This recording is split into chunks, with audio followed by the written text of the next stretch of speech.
Aya Namo Bhagavate Vasudevaya Narayanam Namaskritya Naram Chaiva Narottamam Devim Saraswatim Vyasam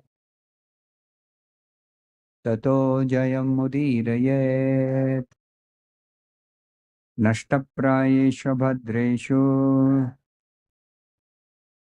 Nityam Bhagavata Sevaya Bhagavati Uttama Shloke Bhaktir Bhavati Naishtiki. Reading from Srimad Bhagavatam, Canto 10, Chapter 2, entitled Prayers by the Demigods to Lord Krishna in the womb of Mother Devaki.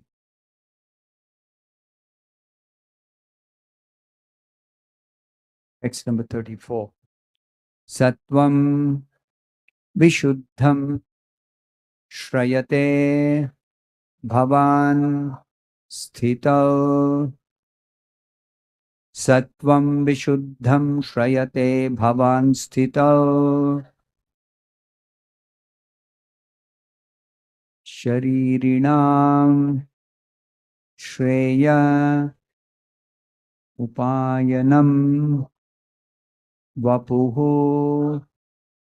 Sharirinam Shreya Upayanam Vapuhu. Veda Kriya Yoga Tapaha Samadhibihi.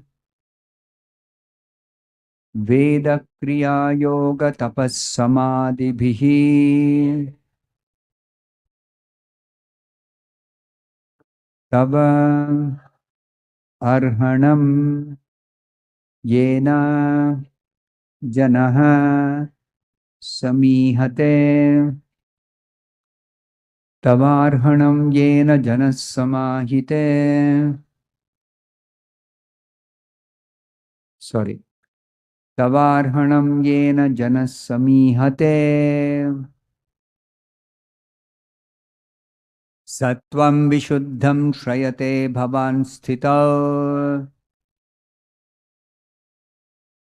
Sharirinam Shreya Upayanam Vapuhu. Veda Kriya Yoga Tapas Samadhibhihi. Tavarhanam Yena Janas Samihate.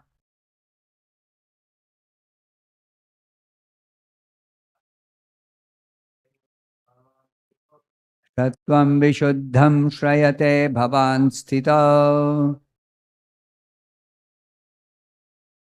Sharirinam Shreya Upayanam Vapuhu. Veda Kriya Yoga Tapas Samadhibhihi. Tavarhanam Yena Janas Samihate. Sattvam Vishuddham Shrayate Bhavan Sthita. Sharirinam Shreya Upayanam Vapuhu. Veda Kriya Yoga Tapas Samadhibhihi. Tavarhanam Yena Janas Samihate. Sattvam Vishuddham Shrayate Bhavan Sthita. Sharirinam Shreya Upayanam Vapuhu. Veda Kriya Yoga Tapas Samadhibhihi. Tavarhanam Yena Janas Samihate. Sattvam existence. Vishuddham transcendental. beyond the three modes of material nature. Shrayate accepts Bhavan, your lordship, Sthita, during the maintenance of this material world. Sharirinam, of all living entities. Shreyaha, of supreme auspiciousness. Upayanam, for the benefit. Vapuhu, a transcendental form or body. Veda Kriya, by ritualistic ceremonies according to the directions of the Vedas. Yoga, by practice of devotion. Tapaha, by austerities. Samadhi, by becoming absorbed in transcendental existence. Tava, your arhanam, worship. Yena, by such activities. Janaha, human society. Samihate, offers its obligation unto you. Translation and purport by His Divine Grace A.C. Bhaktivedanta Swami Prabhupada. Translation. O Lord, during the time of maintenance, you manifest several incarnations, all with transcendental bodies, beyond the material modes of nature. When you appear in this way, you bestow all good fortune upon the living entities by teaching them to perform Vedic activities such as ritualistic ceremonies, mystic yoga, austerities, penances, and ultimately samadhi, ecstatic absorption in thoughts of you. Thus you are worshipped by the Vedic principles. Please repeat this translation after me. O Lord, during the time of maintenance, you manifest several incarnations, all with transcendental bodies, beyond the material modes of nature. When you appear in this way, you bestow all good fortune upon the living entities by teaching them to perform Vedic activities such as ritualistic ceremonies, mystic yoga, austerities, penances, and ultimately samadhi, ecstatic absorption in thoughts of you. Thus you are worshipped by the Vedic principles. Purport by Srila Prabhupada. As stated in Bhagavad Gita 18.3, Yajnadana tapakarma na tyajyam. The Vedic ritualistic ceremonies, charity, austerity, and all such prescribed duties are never to be given up. Yajnodanam tapaschaiva pavanani manishinam 18.5. Even one who is very much advanced in spiritual realization must still execute the Vedic principles.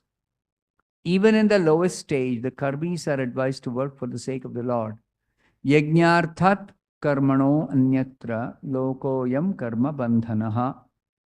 Work done as sacrifice for Vishnu has to be performed, otherwise work binds one to this material world.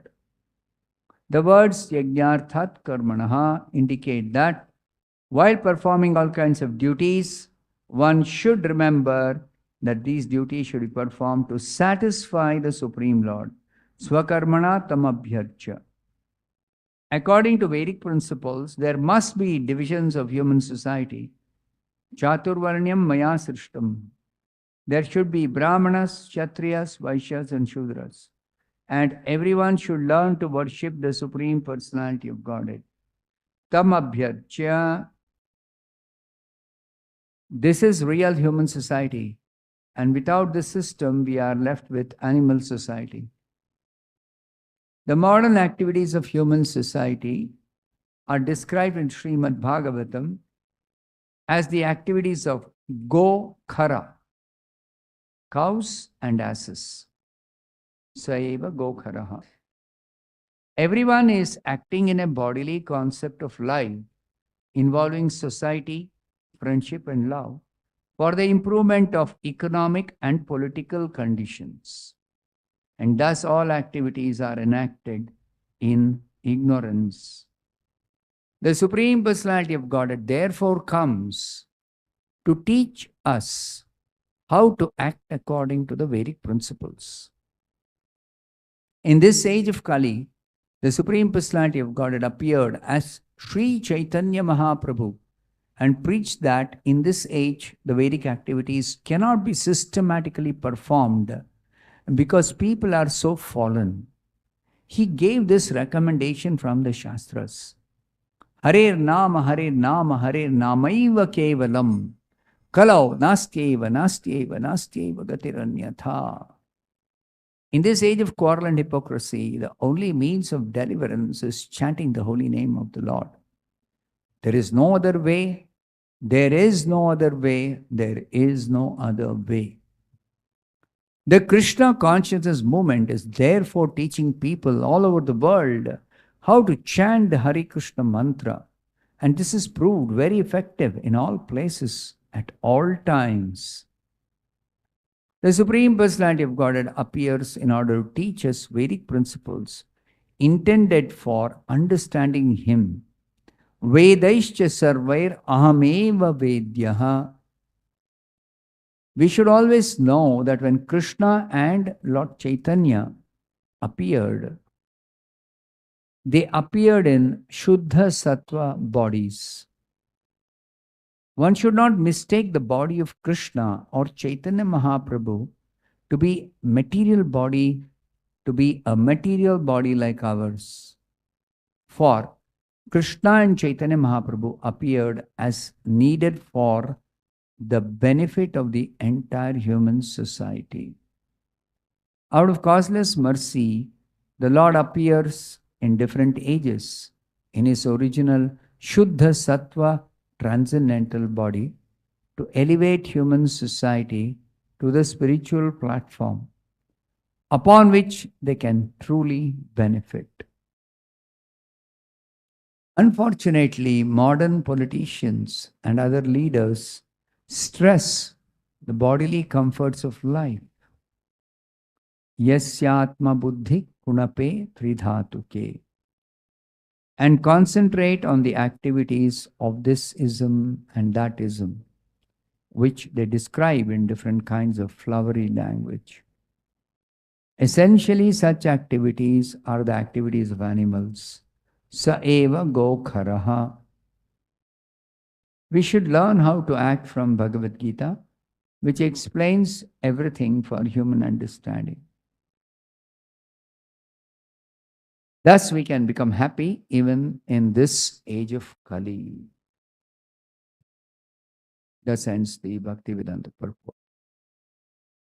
Om Ajnanatirmirandhasya Jnananjanashalakaya Chakshurunmilitam Yena Tasmai Shri Gurave Namaha.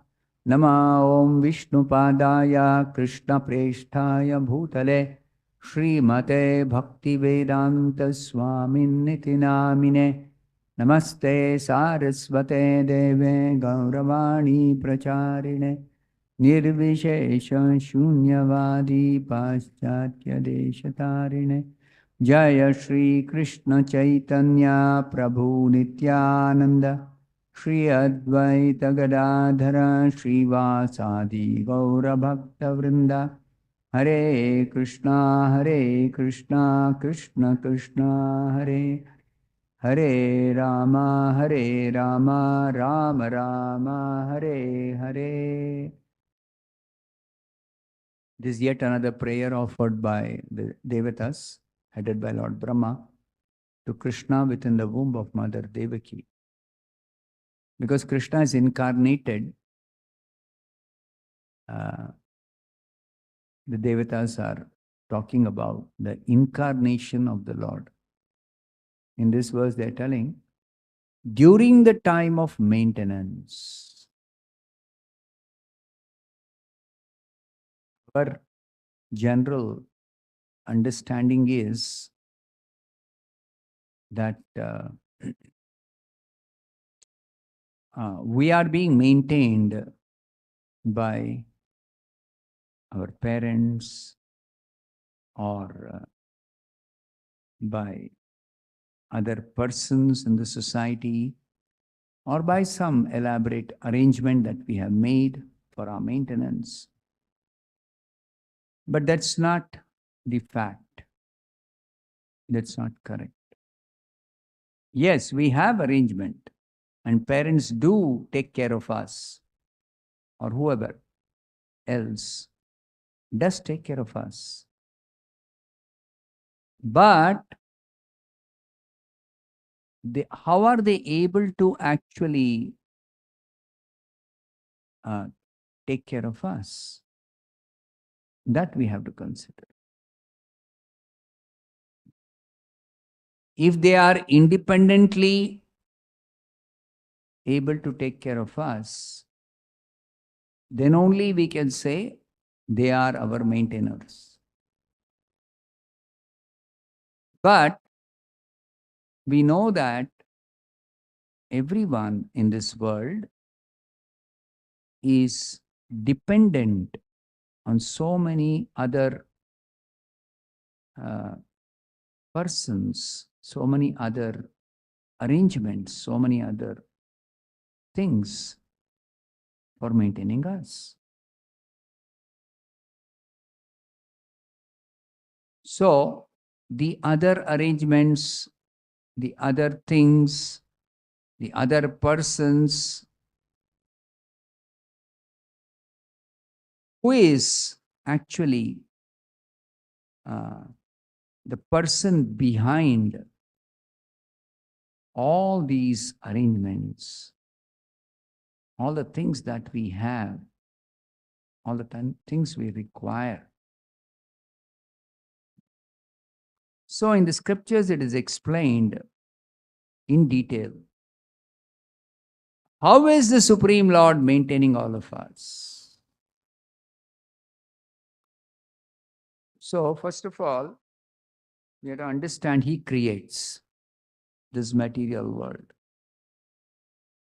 Now, when He creates, His creation is complete and perfect.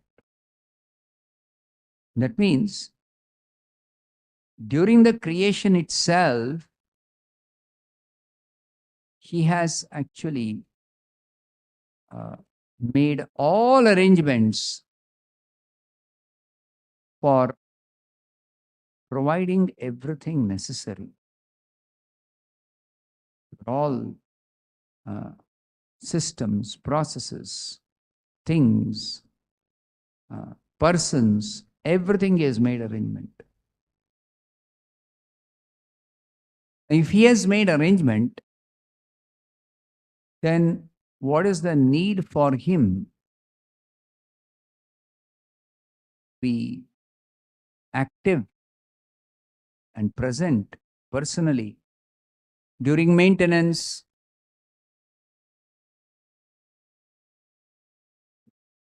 That is because His arrangement for maintenance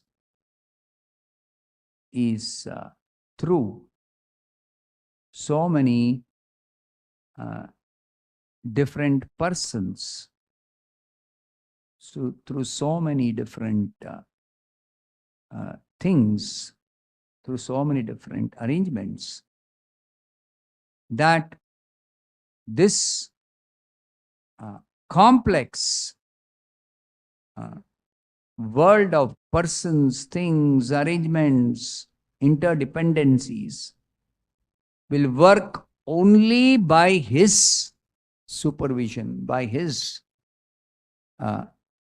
oversight. Otherwise, as we know, even human beings, they create some system, some arrangement. Just like now they are very busy with automating everything, artificial intelligence. Okay. So we also know that even though it's a very nice arrangement they are aiming at, but anything can go wrong anytime, anywhere. Because it is not the creation of God to be perfect. It is the creation of conditioned souls, human beings who are having these 4 defects. One of the defects is that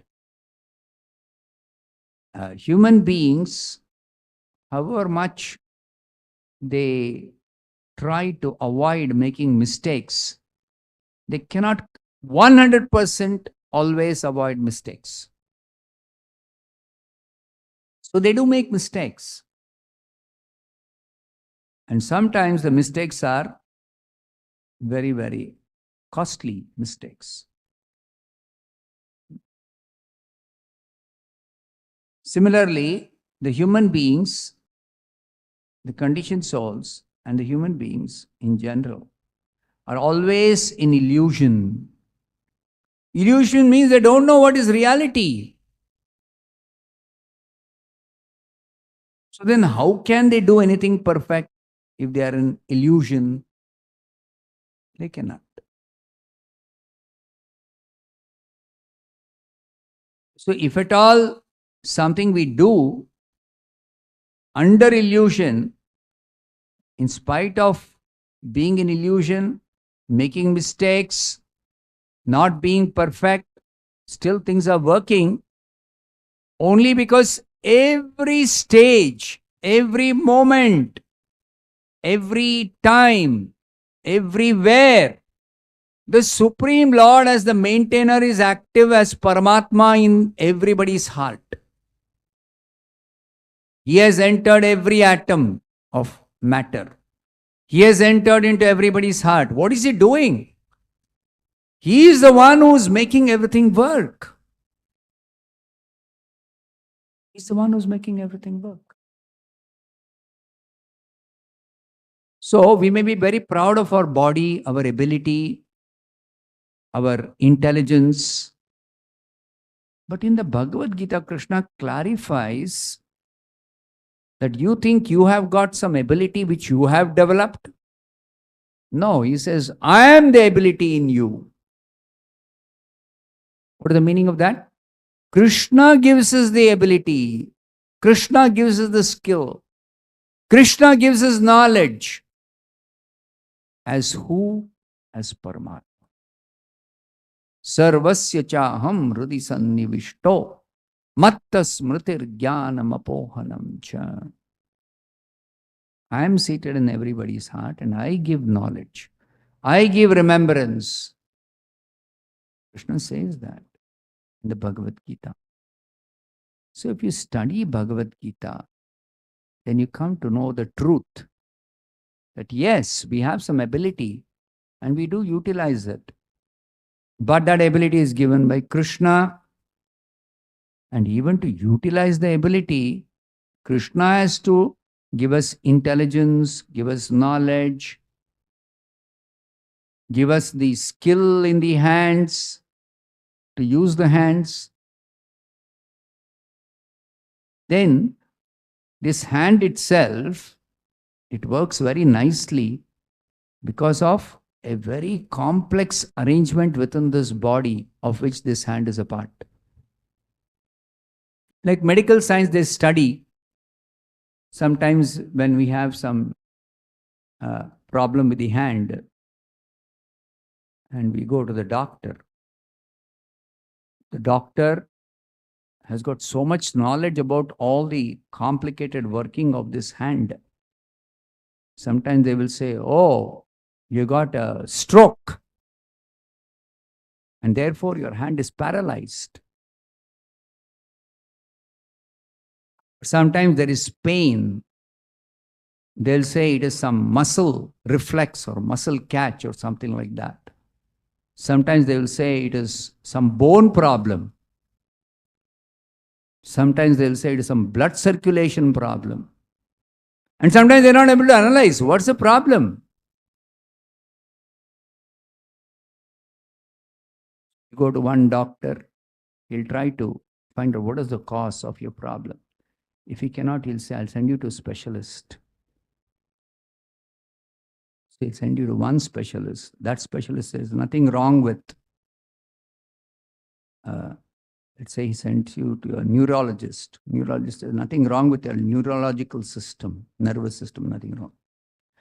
But the problem is there. What is the problem? Oh, then you go to some other specialist. Then go to a bone specialist, orthopedic problem. He'll say nothing wrong with your bones. You go to some other specialist. And after going to all those specialists, the problem doesn't get solved. And they're being honest. With whatever knowledge they have, they've checked. And they're not able to see anything wrong in your body. With whatever they know, whatever they are checking. So actually the truth is, all these systems and these functions of the different parts of the body, it is Paramatma who's putting them all together and making them actually work.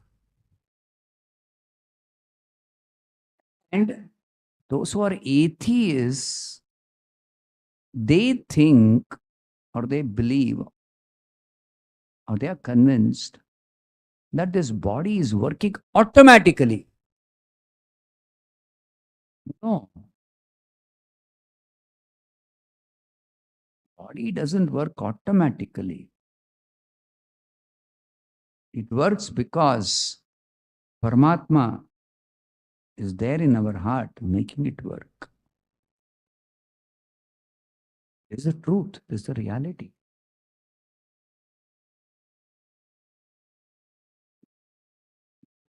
So therefore, it is said here, during the time of maintenance, you manifest several incarnations. Even though it appears like so many devatas, they are having different functions for maintenance, different duties, different responsibilities. It's like somewhere in the Vedas it is said, each of our parts of the body are controlled by different devatas. But what people who don't read the Vedas completely, perfectly, fully, what they don't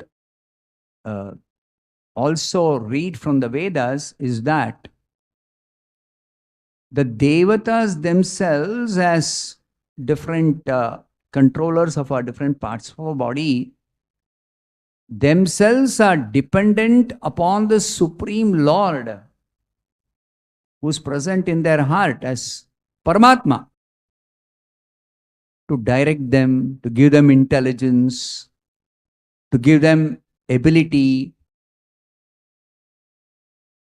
So, in the Bhagavatam, it is explained that if it is said Indra is controlling or facilitating our hand movements, then above Indra, there is a particular form of the Lord who's actually the real controller, and he is just directing Indra.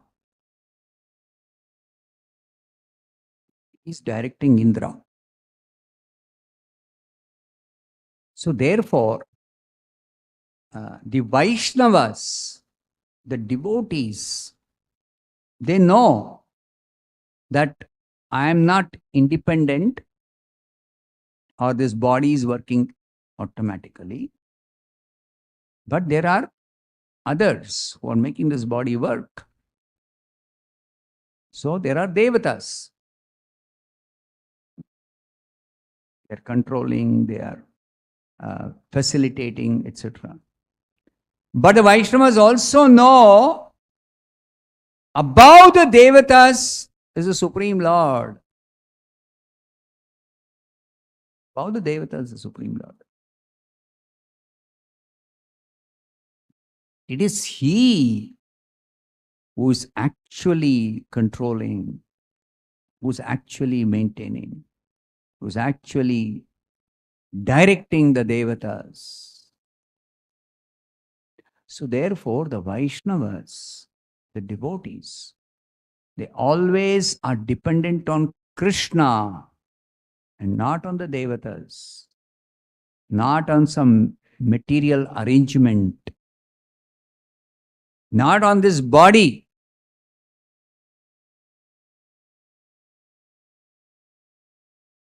So when devotees, any problem comes, they chant Hare Krishna, the atheists will laugh. What will your chanting Hare Krishna do? But what the atheists do not know, that what appears externally is actually the appearance of some kind of automatic arrangement for working of the body or some material arrangement. That is because we are all in illusion. And we can't see behind whatever appears for our ordinary eyes what is actually happening.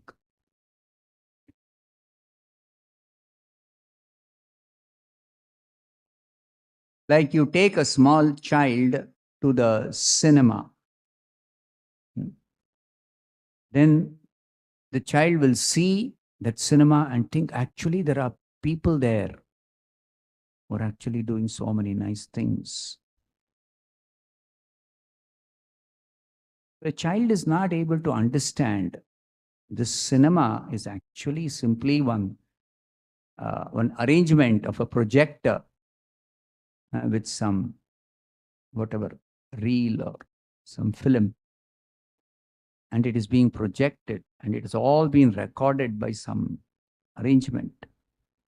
That the parents know, because parents are able to see beyond just what appears on the screen.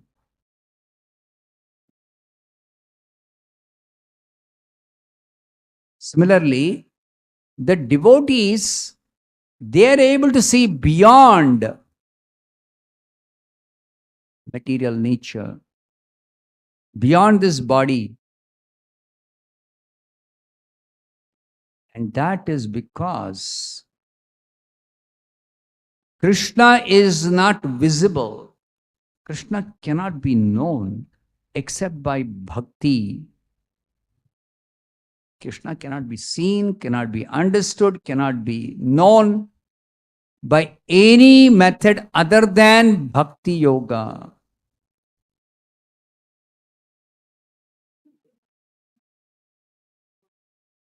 Now, this bhakti yoga is open and available for everyone. including the animals and the birds. For the proof, that's why you have a bird devotee, Garuda.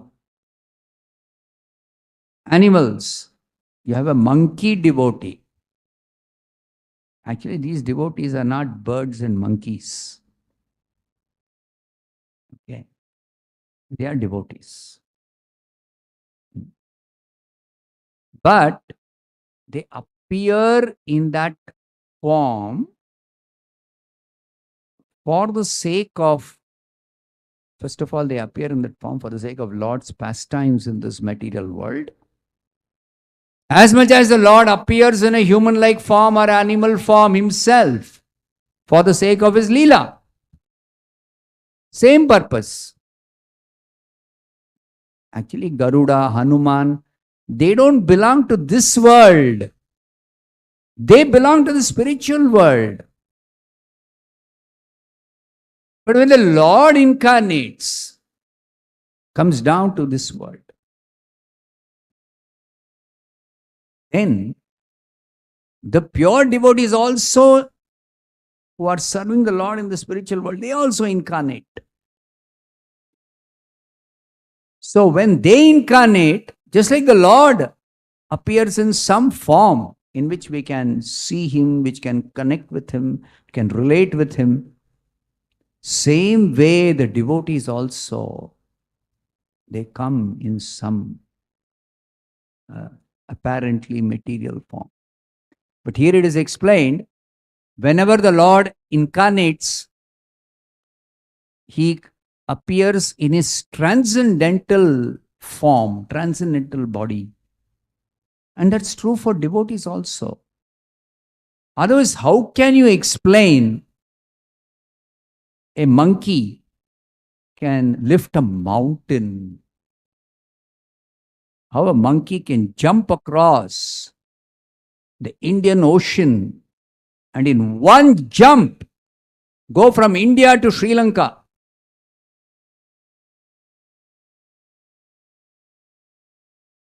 This is actually because Hanuman is not a monkey. Hanuman is not a monkey. So sometimes these sentimental people, you see, they don't have proper knowledge. Whatever little they know, that even though Hanuman looks like a monkey, but Hanuman is devotee. Even people who don't have full knowledge of the Vedic literature or proper understanding, still they will accept, they will even worship Hanuman. They know that they're not worshipping a monkey as God. But still, sometimes they hear that Hanuman is living in the Himalayas. It's a fact. Hanuman is living in the Himalayas even now. But they don't know Hanuman is not having a material body. He has a spiritual form. Just like the Lord, he has spiritual form. Only spiritual form, that's all. No material form. So even Hanuman doesn't have a material form.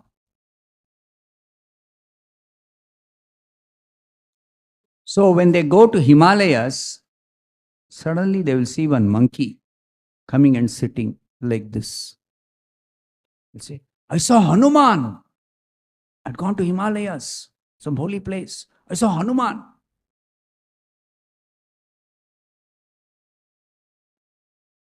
So for Hanuman to be seen by us or by Krishna, when he incarnates in a human-like form, to be seen by us, Krishna has to give us that power of seeing him in his transcendental human-like form. Similarly, Hanuman has to give us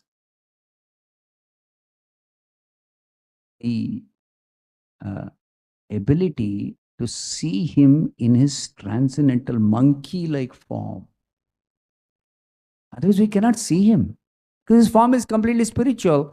And these eyes cannot see spirit, cannot see spiritual form. Very simple to understand. So unless he gives us the ability to see, we cannot see him.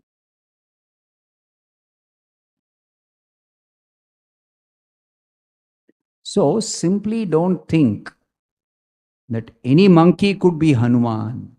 No. No other monkey is Hanuman.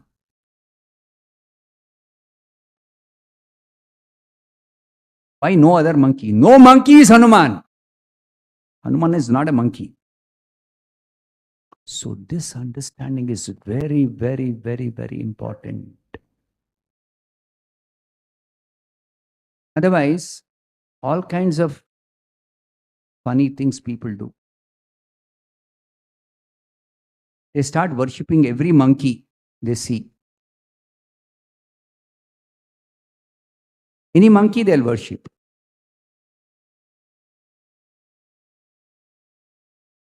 So, Hanuman worship is not monkey worship. Krishna worship is not worship of a human being.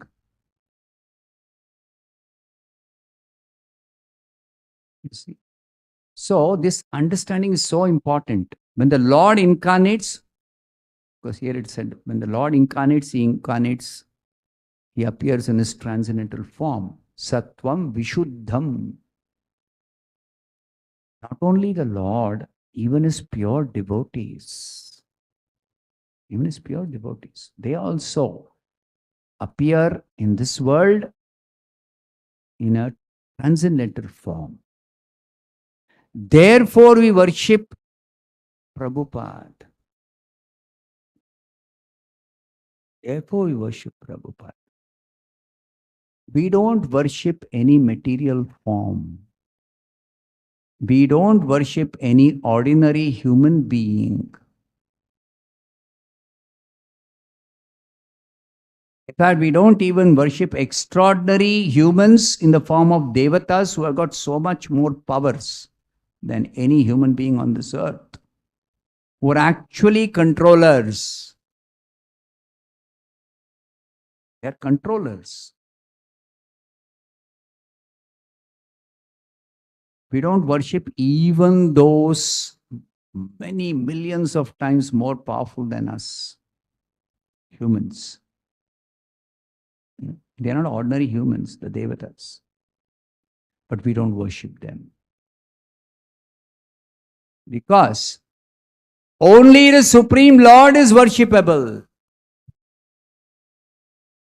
Nobody else is worshipable. But that does not mean we don't show respect to somebody superior to us, even though they are not the Supreme Lord. So in the Bhakti literature, it is very clearly explained. Devotees don't worship devatas. They worship only Krishna. But they do offer proper respect to devatas, understanding that devatas are actually serving the Supreme Lord. They are all devotees, they are all servants of the Supreme Lord. They are assisting the Supreme Lord in the maintenance of this world. They are all empowered by the Lord. So we show respect to demigods. And we accept that we are subordinate to the demigods. We are subordinate to the demigods.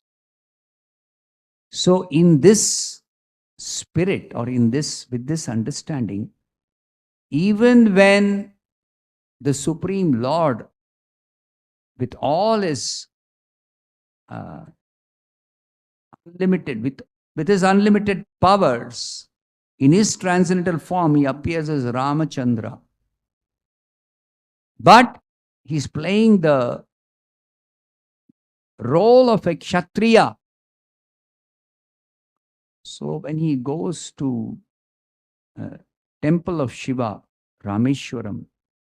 He worships Shiva.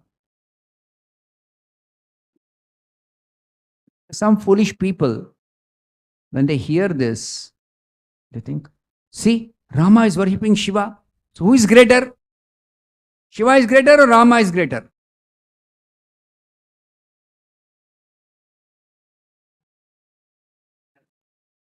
And somebody else will tell, actually, Rama never worshipped Shiva. Then what is written in the scriptures? Oh, that's all wrong. Rama never worshipped Shiva. Rama will never worship Shiva. Rama is greater than Shiva. Rama is the supreme. So, like this, so many debates, so many arguments, and common people, they're all confused. The Rama is God, or Shiva is God, or both are God, or we are all God. Just because it is said God is present in everybody's heart. It's Paramatma. And somewhere else it is also told, you are not this body. You are a spiritual being. You are actually seated in your own heart of this material body. Then some people will say, Shastra says, God is in the heart. And you are also in the heart. So then, I am God. Somebody will say, no. There is something called Atma and Paramatma. You are Atma and God is Paramatma. And then the argument will begin when Atma and Paramatma are same or they're different. So one philosophy will say, Atma and Paramatma are two, not one. Another philosopher will say, both are one. Dvaita, Advaita. See, the difficulty is, Dvaita is correct, Advaita is also correct. Vishishta Advaita, which is neither Dvaita nor Advaita, or both. That is also correct.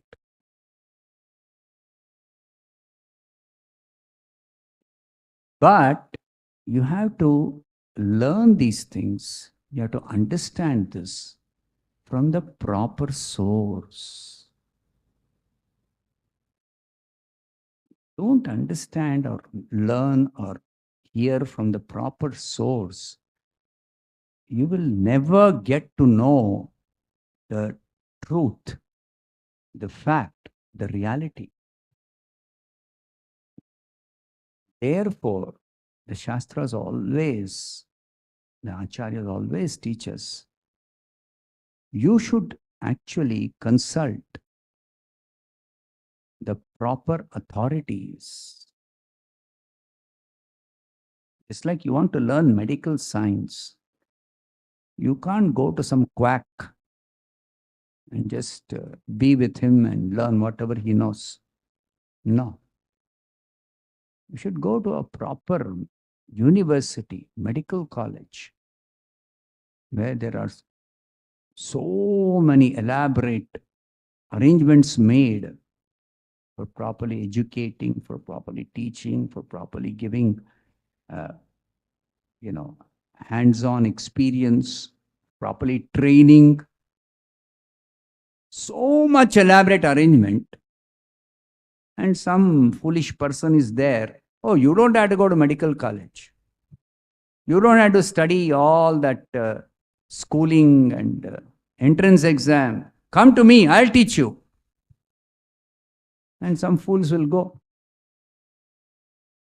One quack will produce so many quacks.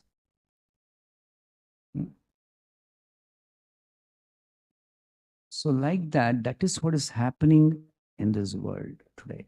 When it comes to God, scriptures, spiritual understanding, that is what is happening. So we should not,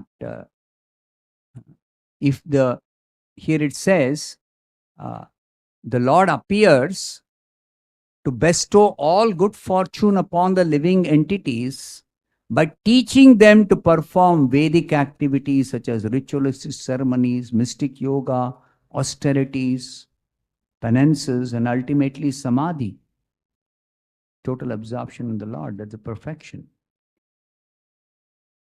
So why all these details of rituals are described in the scriptures, are taught by the incarnations of the Lord in his different avatars? Why? Because only that way we can properly know who is God, who am I, what is this world, what is the purpose of this creation. Some speculator, some philosopher was not properly studied or understood or gone through the right approach for learning or understanding. Such a person, what he can teach or what does he know? That's why there are so many bogus gurus, so many unauthorized writers of this spiritual literature, so many commentators and translators of Bhagavad Gita, totally unauthorized. Because they never are following the proper authority. They're giving their own viewpoint. They're giving their own theory. But even acharyas and Krishna himself in the Bhagavad Gita, Krishna is the ultimate authority. But when he's speaking to Arjuna, somebody may mistakenly think, what is Krishna's authority to speak? So Krishna not teach us. He is citing the scriptural authority for his own statement. Rishibhir bahuda gitam chandobhi vividhai prathak Brahma Sutra padaishchaiva hetumadbir vinishchitaihi.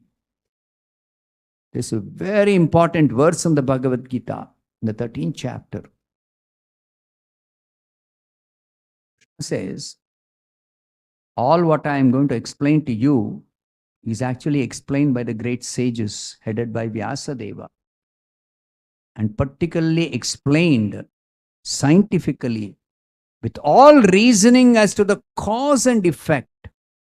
And that is a presentation of the Vedanta Sutra, especially, and so many other literatures by the great sages, Narada and Parashara Muni and Vishwamitra, Vasishta, all the Saptarishis, so many saintly persons and sages and acharyas.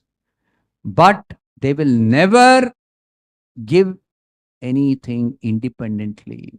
They'll never give their opinion. They'll never give their speculation. So Krishna himself is citing Vedanta Sutra just to teach us that we have to go through the proper authority in trying to learn, in trying to understand. Nobody can be independently learning or doing something, some activity, some ritual. These rituals which are given in the Vedas are not some concoctions of some fertile brain, human brain. No. They're given by the Supreme Lord at the beginning of creation. And the Lord himself incarnates in his various incarnations also. He teaches and reinforces that. You see? So, therefore it is said here, the Lord is ultimately worshipped according to the Vedic principles.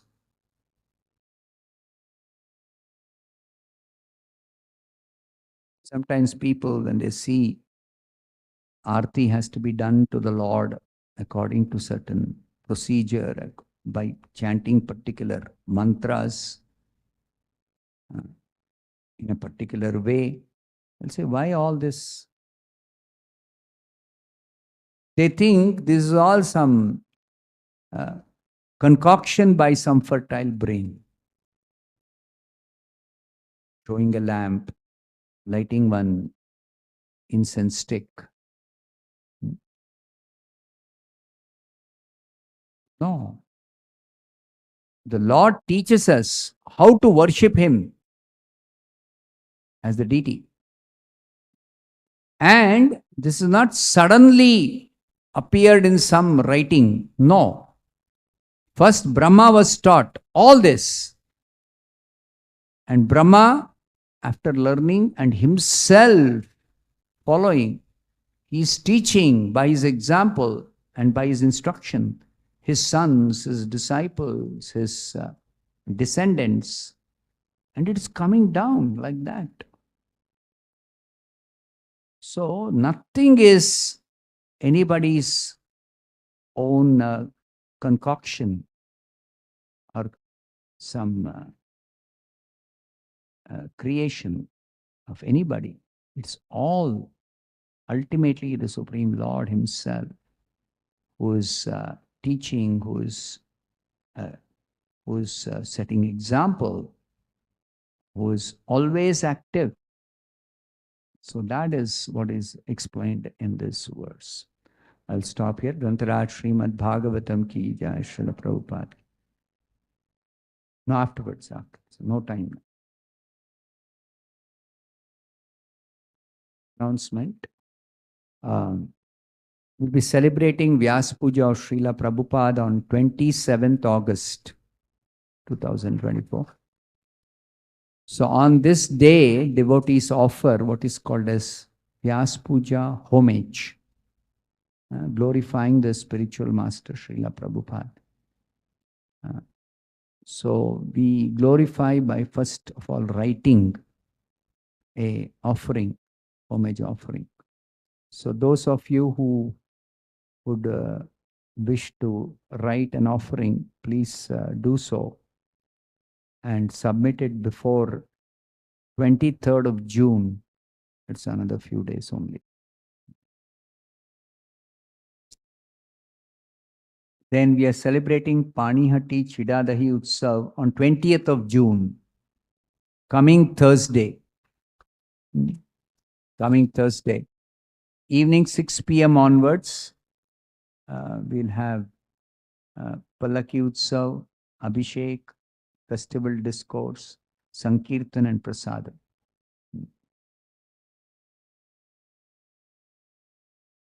So we'll stop here.